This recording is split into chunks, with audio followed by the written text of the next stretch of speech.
नमस्कार,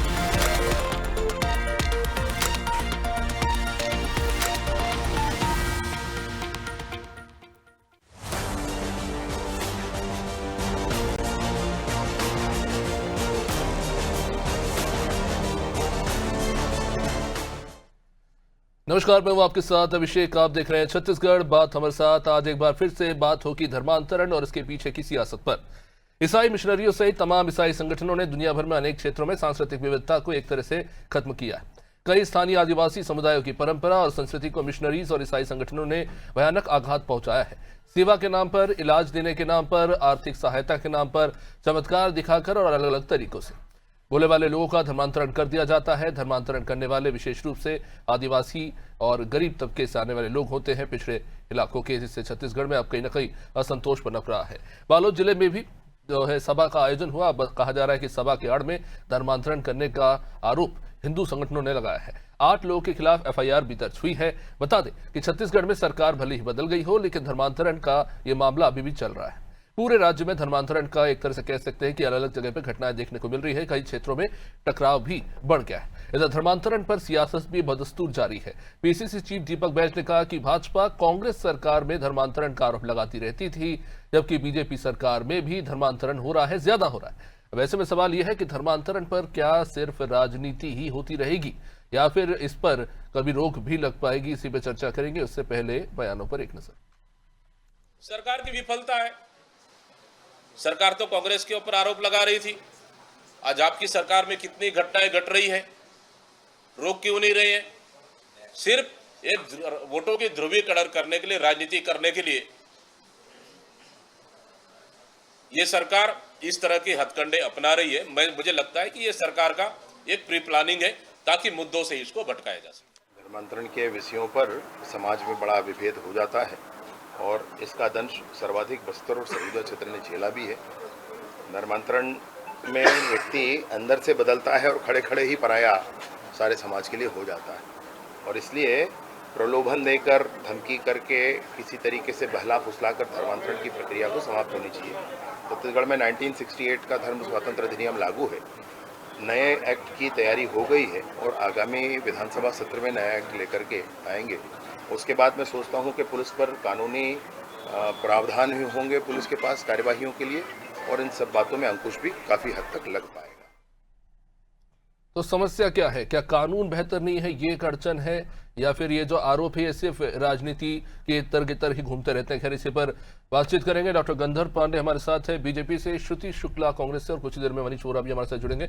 बहुत बहुत स्वागत आप दोनों मेहमानों का। गंधर जी, सीधा सवाल, कल तक जब तक कांग्रेस की सरकार थी आप आरोप लगाते रहे कि देखिए इनकी सरकार में धर्मांतरण की जो घटनाएं हैं उन पर रोक नहीं लग पा रही है, समाज में एक तरह की अशांति फैली हुई है।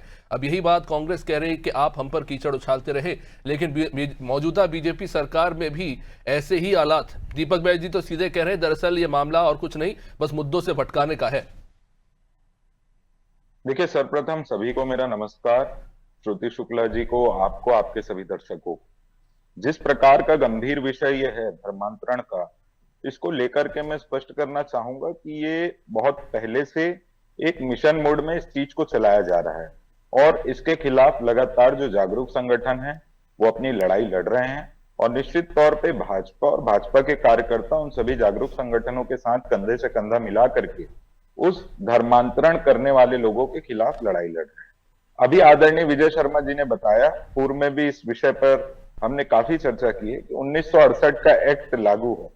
उसमें ज्यादातर जो ये सब करने वाले लोग रहते हैं, क्योंकि बहुत पुरानी धारा है उस वक्त के अनुसार की, तो उसमें कुछ जमानत की राशि या थाने से मुचलका करा करके वे बच जाते थे। पर जो अब वर्तमान में नया कानून ला रहे हैं, धर्म विधेयक कानून, उसके धर्मांतरण विधेयक कानून, तो उसमें जो है कड़े से कड़े प्रावधान होंगे, जिससे इन सभी का मनोबल टूटेगा, और साथ ही साथ जहां पर भी आवश्यकता है निश्चित तौर पे सभी जागरूक संगठन का साथ और सहयोग के साथ इसको रोका जाएगा। जो जनजाति समाज का मूल ढांचा है, उनका मूल स्वरूप है, उसे जो एक तरीके से विलुप्त करने का प्रयास किया जा रहा है, उसको पूर्णतः गंभीरता से लेते हुए इसके खिलाफ जो भी कार्रवाई सुनिश्चित करनी है वो करेंगे। जिस नहीं प्रकार तो से हमारे कानून तो अभी भी है, 1968 का कानून, ठीक है, आप कह रहे हैं इतना सख्त नहीं है, जमानत का प्रावधान है, लेकिन सजा का भी प्रावधान है, जुर्माने का भी प्रावधान है। अगर केस दर्ज होता है तो जाहिर सी बात है इस पर कोर्ट पे सुनवाई होगी, सजा भी तय होगी। कितनी ऐसी घटनाएं हैं जिनमें सजा तय हुई, पहला सवाल। और क्या मेरा सबसे इंपॉर्टेंट सवाल ये है, आप कह रहे हैं आप धर्मांतरण के खिलाफ लड़ाई लड़ रहे हैं, कौन लड़ रहा है मैदान पे लड़ाई? क्या ये जो धार्मिक संगठन है इसके भरोसे बैठी हुई है छत्तीसगढ़ की पुलिस? देखिए, लगातार जैसे अगर 2018 से 2023 के मध्य देखेंगे तो इस प्रकार की चीजें उत्पन्न हो गई थी कि बस्तर में एक एसपी ने स्वयं मुख्यमंत्री जी को पत्र लिख दिया कि यहाँ पर जो है डेमोग्राफी बदलने का प्रयास किया जा रहा है, इस पे कार्रवाई करिए, तो उनका तबादला कर दिया गया। और निश्चित तौर पे अभी वर्तमान में जितनी भी चीजें हैं उस पर संज्ञान लेते हुए सरकार कार्रवाई कर रही है। लगातार जैसे मामले आ रहे हैं, बीच में रायपुर में भी एक दो मामले आए, बालोद में, दुर्ग में, धमतरी में, बस्तर में, जहां जहां मामले आ रहे हैं निश्चित तौर पे कार्रवाई सुनिश्चित की जा रही है जिस प्रकार से चीजें आती है। और जो आपने कहा कि यहाँ की किस प्रकार से इसमें और क्या कर रहे हैं, तो भारतीय जनता पार्टी और शासन इसको लेकर के पूर्णतः गंभीर है कि शासन और प्रशासन स्तर पर जो कार्रवाई सुनिश्चित करनी है उसको कर रहे हैं, और जो धरातल पर इस चीज के लिए काम कर रहे हैं सामाजिक संगठन, उनको पूर्णतः समर्थन और सहयोग भी कर रहे हैं कि आप निश्चित तौर पर इस प्रकार से जो भी प्रदेश के मूल ढांचे को, हमारे आदिवासी भाई बहनों को इस प्रकार से धर्मांतरित करने का प्रयास कर रहा है, आप निश्चित तौर पर इस विषय को उठाइए। और जहां अगर इस प्रकार की चीजें हो रही हैं तो शासन प्रशासन स्तर पर उन पर कार्रवाई सुनिश्चित कर रहे हैं। ठीक है श्रुति जी, क्या कारण है जो मौजूदा धर्मांतरण के जो घटनाएं हो रही हैं उसको लेकर आप लोग संतुष्ट नहीं हैं? गंधर्व जी तो कह रहे हैं कि आपकी सरकार जब थी, मुख्यमंत्री को शिकायत की गई तो जिस व्यक्ति ने शिकायत की उसी का तबादला कर दिया, आपकी सरकार ने इन मुद्दों को लेकर गंभीरता नहीं दिखाई और अब आप छीटाकशी कर रहे हैं। जी, सबसे पहले आप सभी को मेरा सादर जय जोहर। और देखिए, भारतीय जनता पार्टी की सरकार पूरे प्रदेश सहित केंद्र में है, आपकी ट्रिपल इंजन की सरकार है। और अगर इस प्रकार की घटना अधिकतम अगर छत्तीसगढ़ में सुनाई दे रही है तो निश्चित ही भारतीय जनता पार्टी की वर्तमान में जो सरकार है तो सरकार के मतलब क्रियाकलापों पर, उनके कार्यों पर ये सवाल उठाती है कि भाई सरकार आपकी है, आप लगातार धर्म का जो है डंका पीटते रहते हैं, धर्म की बातें करते रहते हैं, है ना, धर्मांतरण के मुद्दों को उठाते आए हैं और धर्म के रक्षक स्वयं को बताते हैं भारतीय जनता पार्टी के लोग। सबसे पहली बात तो भाई आपकी सत्ता सरकार में ये चीज होनी नहीं चाहिए। और आप ये चीज कैसे हो रही है इसकी तह तक जाना छोड़ करके विपक्ष में क्या हुआ है, पहले क्या हुआ, आप उसकी बात करें। अरे पूर्ववर्ती सरकार में क्या हुआ उसको छोड़ दीजिए, हम आपकी तरह जो है धर्म की राजनीति नहीं करते और ना ही किसी प्रकार का दिखावा करते हैं, जो भी है सामने है। लेकिन आप लोग लगातार धर्म की राजनीति करते हैं और बड़ी बड़ी बातें करते हैं और बड़ी बड़ी बातों के साथ सत्ता में आए थे। श्रुति जी, सत्ता में आते अगर धर्मांतरण जैसे मुद्दे को, गंभीर मुद्दे को उठाया जा रहा है और इसको लेकर सवाल पूछे जा रहे हैं तो क्या वो ठीक नहीं है? अगर लोगों को भरमाया जा रहा है कुछ लालच देके या उन्हें मूर्ख बना के, तो इस पर तो सवाल उठना ही चाहिए। जी, वही देखिए, लगातार अगर इस प्रकार की घटनाएं छत्तीसगढ़ में हो रही हैं, सरकार अभी बीजेपी की है, तो कहीं ना कहीं सरकार इन सब चीजों को लेकर के जिम्मेदार है। और आप अपनी जिम्मेदारी को समझिए, ना कि आप विपक्ष के ऊपर जो है उंगली उठाइए। स्वयं के अंदर आपको झांकना होगा कि भारतीय जनता पार्टी की सरकार और उनके मंत्रियों से कहां पर कमी रह जा रही है। मुझे लगता है कहीं ना कहीं बीजेपी की जो सरकार की जो मंत्री है, ये थोड़ा सा अपना जो है ना मतलब मंत्री वाला रुतबा छोड़ करके जमीनी स्तर पर अगर छत्तीसगढ़ की स्थिति को देखेंगे तो निश्चित तौर पर धर्मांतरण पर काबू पाया जा सकेगा। क्योंकि अभी मैं अगर बताऊंगी तो देखिए, हर जगह इनकी सरकार है, ये स्वतंत्र है, सारा अंदर की बात क्या है? अभी ये जो बिलासपुर के पचपेड़ी में हुआ, जो वहां पे घर के अंदर प्रार्थना सभा चल रही थी, बजरंग दल के कार्यकर्ता वहां पे पहुंच गए और उसी बीच वहां पे भीम आर्मी के कार्यकर्ता भी पहुंच गए, आपस में भिड़ गए। ये स्थिति क्यों बन रही है? भीम आर्मी क्यों विरोध कर रही है बजरंग दल का? अगर वहां पे प्रार्थना सभा में अगर कहा जा रहा है धर्मांतरण हो रहा था कथित तौर पर, अंदर की बात क्या है? देखिए, भीम आर्मी क्यों विरोध कर रही है ये उनकी सोच है, ये हम कैसे बता सकते हैं अंदर की बात क्या है। और जो प्रार्थना सभा में जो लोगों को कन्वर्टेड करने पहुंचे वो उनका क्या सोच है वो तो वो समझेंगे। पर सबसे बड़ा मुद्दा तो ये है ना कि सरकार विफल है धर्मांतरण को रोकने में। और ऐसी जो सरकार को ऐसा प्रावधान ही नहीं ला पा रही है। पिछले 1.5 साल की इनकी सरकार है, 15 साल से केंद्र में इनकी ट्रिपल इंजन की इनकी सरकार है, फिर इनको समस्या कहाँ आ रही है इन सब चीजों को रोकने में? अरे आप दूसरों पर इल्जाम लगाना छोड़िए, आप जमीनी स्तर पर जाइए और इन सब चीजों को आप रोकिए, ना कि आप लोगों के ऊपर आरोप प्रत्यारोप लगाइए। रमेश जी, इस तरह के जो मामले निकलकर सामने आते हैं, अक्सर हम ये देखते हैं पक्ष और विपक्ष जो है कानून खेलने लगते हैं कि आप कानून कड़ा नहीं बना रही है। वो क्या कानून वाकई में समस्या है?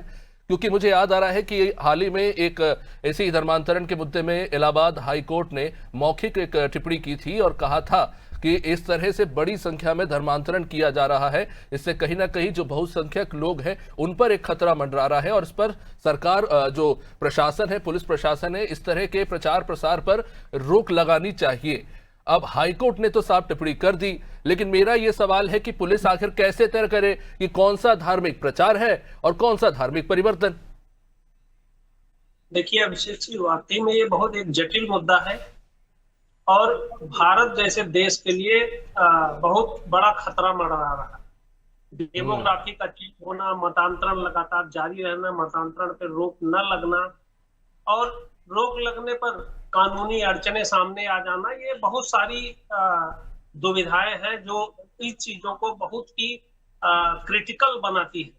तो मैं तो ये कहूंगा कि इस पर एक समीक्षा होनी चाहिए, वो चाहे राज्य स्तर पे हो, केंद्र स्तर पे हो, जुडिशियली स्तर पे हो या सामाजिक स्तर पे हो, कि इसका सार्वभौमिक समाधान क्या है और इस समस्या से कैसे छुटकारा पाया जा सकता है। चूंकि ये समस्या लंबे समय से बनी हुई है। आप अगर पूरे भारत देश का अध्ययन करेंगे तो आप देखें कि नॉर्थ ईस्ट में से ये समस्याएं पनप करके आई, वहां देखिए डेमोग्राफी बहुत सारा बदल गया है। ऐसे ऐसे छोटे छोटे राज्यों में, खास करके उन इलाकों में जो इलाके बहुत पिछड़े हैं, जहां बहुत ही सामान्य परिवारों के, गरीब परिवारों के लोग रहते हैं, वहां इस तरह की घुसपैठ होती है।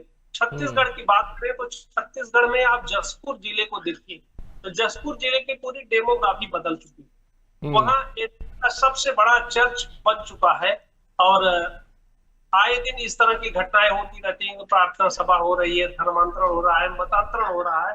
तो सरकार के सामने कानून व्यवस्था की भी समस्या है। अगर कहीं हिंसक उपद्रव होता है, कानून व्यवस्था की दिक्कत खड़ी हो जाती है।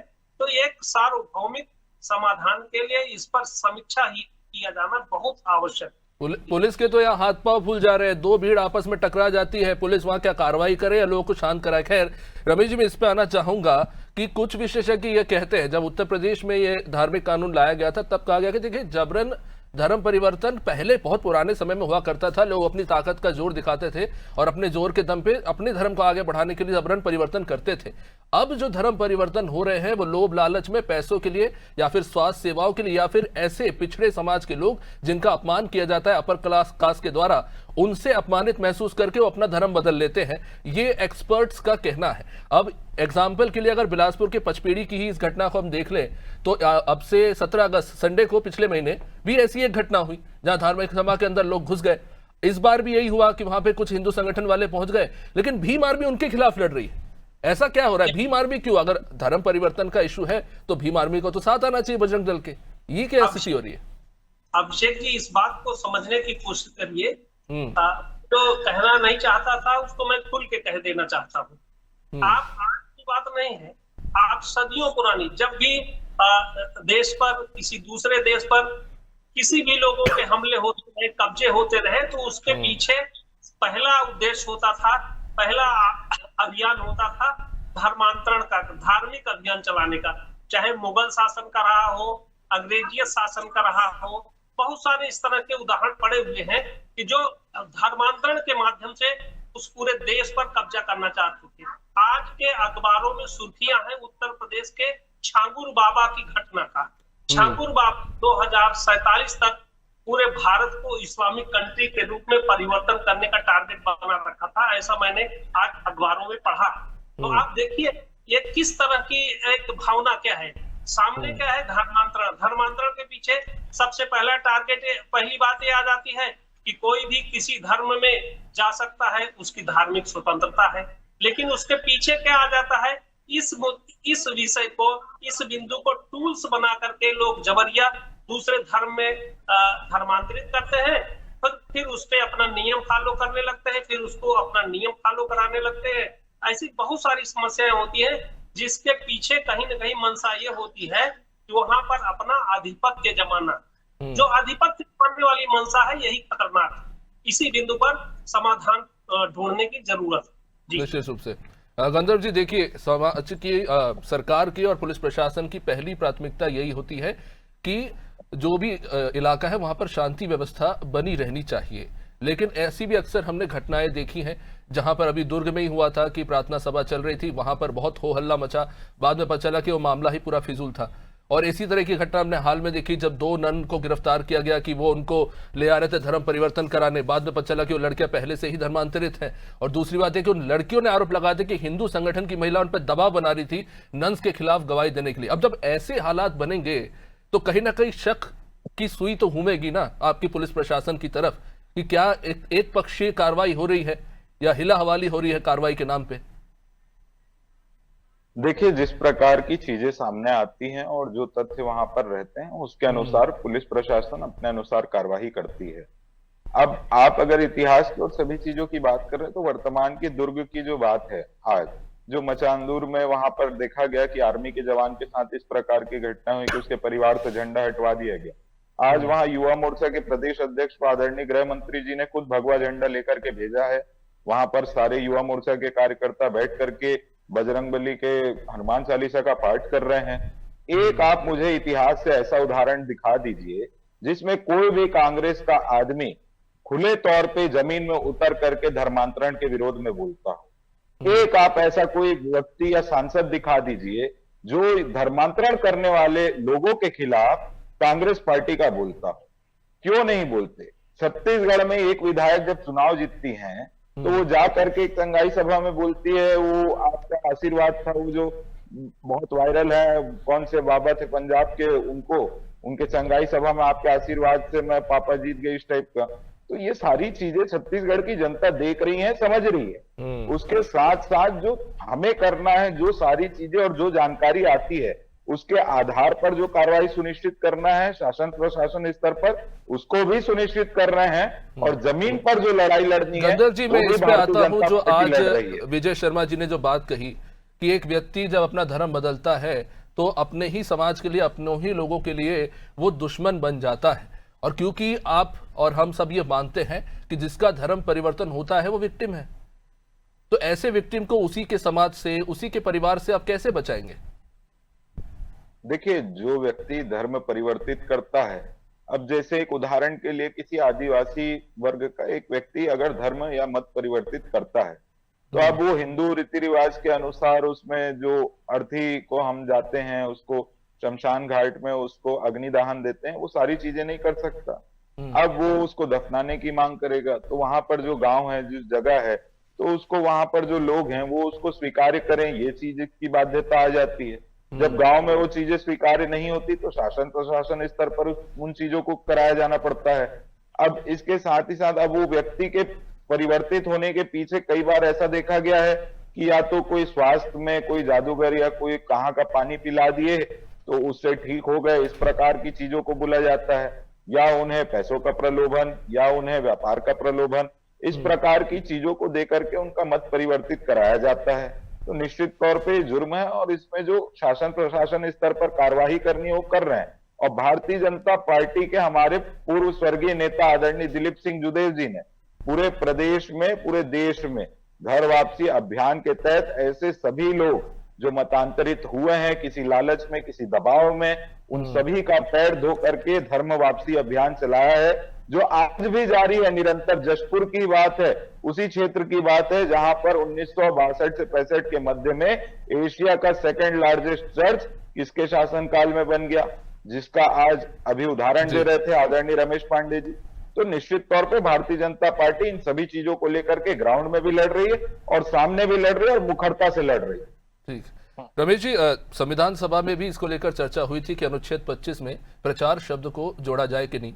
तब के कई विद्वानों ने इसका विरोध भी किया था और कहा था कि यही प्रचार आगे चल के एक बहुत बड़ी समस्या बन जाएगा। हालांकि ये भी सच है कि प्रचार तो सभी धार्मिक अलग अलग धर्म से आने वाले लोगों को स्वतंत्रता देता है अपने धार्मिक प्रचार की, 17 जनवरी 1977 को सुप्रीम कोर्ट ने परिभाषित किया था प्रचार शब्द को, कि प्रचार शब्द का मतलब यह है कि आप अपने धर्म से जुड़े जो विषय है उनको लेकर आप स्वतंत्र हैं सार्वजनिक रूप से बात रखने के लिए, लेकिन ये प्रचार आपको अनुमति नहीं देता अपना धर्म परिवर्तन करने के लिए। मैं ये इसलिए बोल रहा हूं क्योंकि अब कहा जा रहा है कि छत्तीसगढ़ में एक कड़ा कानून आने वाले समय में लाया जाएगा। मेरा सवाल यह कि उत्तर प्रदेश में तो आ चुका है, कोई फर्क नहीं देखने को मिला, धर्मांतरण अभी भी बदस्तूर जारी है। इलाहाबाद हाईकोर्ट को मौखिक टिप्पणी करनी पड़ी कि अगर ऐसा ही चलता रहा तो एक समय जो बहुसंख्यक वर्ग है वो अल्पसंख्यक के साथ खतरे में आ जाएगा। देखिए अक्षय जी, इसके लिए कानून तो एक अपनी जगह है, लेकिन सबसे अधिक जरूरत है सामाजिक जागरूकता। जब तक सामाजिक जागरूकता नहीं आएगी, लोगों में इस तरह की भावना नहीं आएगी कि हमारा धर्म क्या है, परिवर्तन करने से क्या फायदे हैं, क्या नुकसान है, तब तक ऐसी दिक्कतें प्रायः होती रहेंगी। कानून बनने से, जैसे अपराध के बहुत सारे कानून बने लेकिन अपराध कम नहीं, तो उसके लिए अवेयरनेस बहुत जरूरी है। दूसरा, जो जूदेव जी के फैमिली के, उनके परिवार के बेटे हैं, उन लोगों ने पिछले कुछ महीनों पहले एक बड़ा मामला उठाया था। उन्होंने एक मांग रखी थी, वो मांग बहुत जायज है। जैसे आदमी अल्पसंख्यक कैटेगरी का है, जैसे मान लीजिए मैं छत्तीसगढ़ की बात कर रहा हूँ, वो आदिवासी कैटेगरी का है और मतांतरित होकर के ईसाई बन जाता है, तो ईसाई बनने पर भी आदिवासी का जो शासन से मिलने वाला लाभ है बदस्तूर वो पाता रहता है और ईसाई भी बना रहता है। तो सरकार को इस पे थोड़ा सा कड़ाई अपनाना पड़ेगा कि जो धर्मांतरित हो गए, अगर वो ईसाई समुदाय में चले गए तो उनको आदिवासी समुदाय का जो शासन से लाभ मिलने वाला है वो लाभ से तुरंत वंचित किया जाना चाहिए, उनको डिलिस्ट किया जाना चाहिए। ऐसी समस्या प्रायः देखने को मिल रही है। जब उन पर ये बात पड़ेगी, जब उनको महसूस होगा कि मैं धर्मांतरित होऊंगा, कि इन लाभों से वंचित हो जाऊंगा, तब मेरे ख्याल से कुछ प्रभाव पड़ेगा, कुछ असर पड़ेगा। ऐसी व्यवस्था होनी चाहिए और सबसे ज्यादा तो इसके लिए सामाजिक अभियान चलाए जाने की जरूरत है। जी निश्चित रूप से रमेश जी, अब जब हम ये देख रहे हैं कि आपराधिक घटनाएं रायपुर से लेके बिलासपुर, दुर्ग जैसे बड़े बड़े शहरों में देखने को मिल रही है, पुलिस उस पर ही ठीक ठाक तरीके से काबू पा ले तो बहुत बड़ी बात लगती है। अब ऐसे में धर्मांतरण के मामले, क्योंकि कहीं ना कहीं ये भी आरोप लगता है कि सरकार और प्रशासन जो है लोगों के घरों में अब घुसने की कोशिश कर रही है, ये सिर्फ एक बहाना है। कांग्रेस भी कहीं ना कहीं, दीपक बैच भी यही आरोप लगा रहे हैं कि आप मूल मुद्दों को छोड़कर इनसे भटकाने के लिए इस तरह की बातें करते हैं। आज हम देख रहे हैं जगदलपुर में किस तरह का प्रदर्शन चल रहा है केदार कश्यप जी के खिलाफ।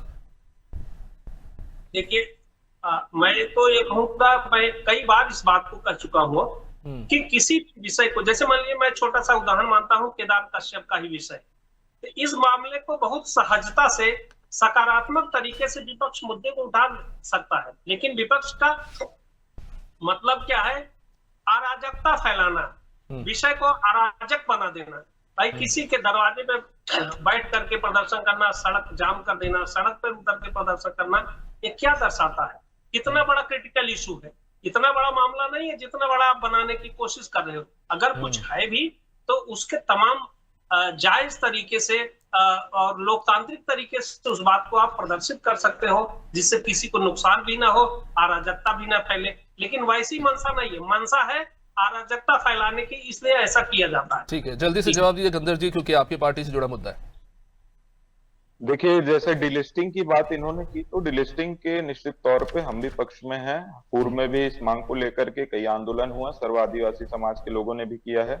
इसके साथ ही साथ जो आरोप केदार कश्यप जी पर, आदरणीय मंत्री जी पर लगाए जा रहे हैं, वो निश्चित तौर पे उसमें आप देखेंगे तो कहीं पर भी उसमें, जैसा FIR में कांग्रेस के दबाव में उन्होंने लिखा है कि मुझे कॉलर पकड़ कर घसीट करके मारा गया, पीटा गया, ना उनको कहीं खरोच का निशान है, ना कहीं चोट का निशान है, ना कहीं मेडिकल मुलायजा हुआ है। इस प्रकार से जा करके बयान दिलवा करके आरोप लगा देना और पूरे प्रदेश में एक अराजक माहौल पैदा करना, निर्मित करना। और अभी देखा गया वो आंदोलन प्रदर्शन में एक हमारी बहन जो वहां पर उस आंदोलन को रोकने के लिए खड़ी थी, उसके ऊपर तक के पथराव कर दिया गया, जिससे वो चोटिल हो गई। तो ये दिखाता है कि कांग्रेस पार्टी और कांग्रेस पार्टी के लोग क्या करते हैं।